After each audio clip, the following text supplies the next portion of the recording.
Elvis Presley. Ate sa gitna. Parang King Pigaling. Sige.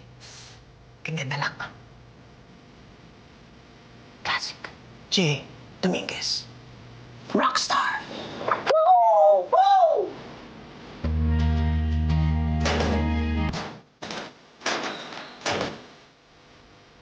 Ang pogi, paring Jaya!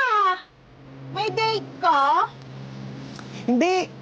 Dadating kasi anak ko. Kaya siyempre, kailangan pogi ako, di ba? Sige. Uy, teka. Ito na. Hello, Nak? Tama ba? Pinatugtog kayo. Nak, Miss naman. Bato, ngayon pa nagloko. Excuse me. Miss, doon na lang po kayo sa todo humingi ng tulong. May inaantay kasi ako eh. Ako po ata yung inaantay nyo.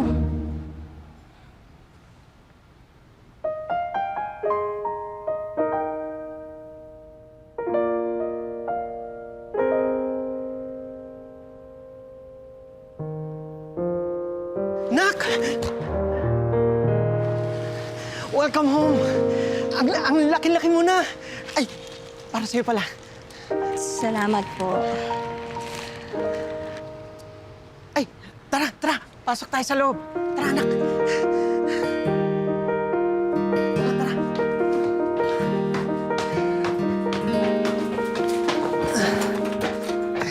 O, tara, tara. Dito ka. Pasok ka. Anak, pasensya na nga pala, hindi kita nakilala kaagad. Sa mga photos lang kasi na pinupost ng mama mo kita nakikita eh. Nax, dali. Nalala mo ba to? Ito, paborito mo to nung bata ka pa. Nagwawala ka pa nga kapag nilalaban ko to. Ano bang gusto mong gawin? Pwede tayong kumain sa labas. Umamasyal sa mall. Marami pa akong kailangan gawin eh. Para sa flight ko. Siguro sa ibang araw na lang po. Ganun ba? Sige. No problem.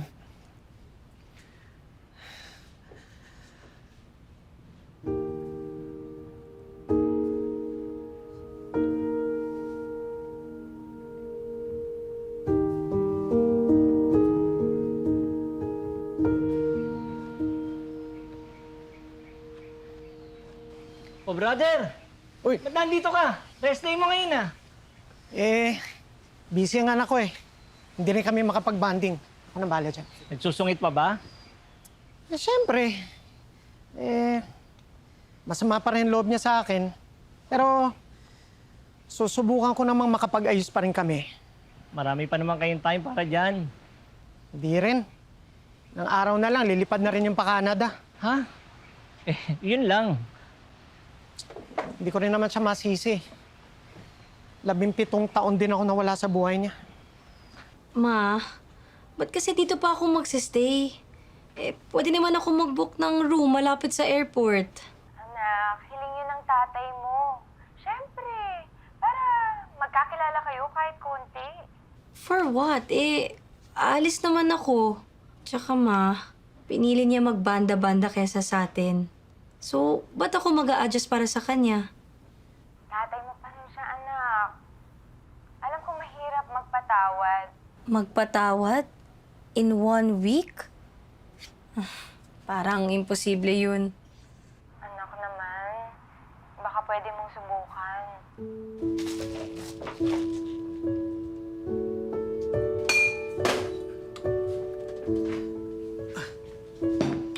Ayan. Ready ka ng matak? Hindi po ako nagka-carbs. Ako kasi puro carbs kaya puro tabs. O tara, kain na tayo.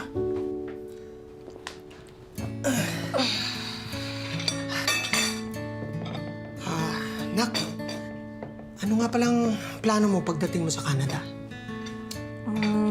Nakahanap na po ako ng trabaho doon eh. Accountant pa din. Agad-agad? Wala ka talagang pinagbago. Ang sipag mo talaga. Mukhang hindi mo pa rin nakakalimutan lagi kong sinasabi sa'yo, ha? Kapag hindi pinaghirapan, Mahihirapan ka talaga. Actually, excited naman talaga ako eh. New place, new memories, new people. masarap ba ang ulam? Alam mo, luto yan ng cook namin dun sa resto na minamanage ko. Ay, teka, nakalimutan ko nga pala. Meron akong nilutong galunggong kanina. Bagay yan dyan. Wala naman po tong hipon, no?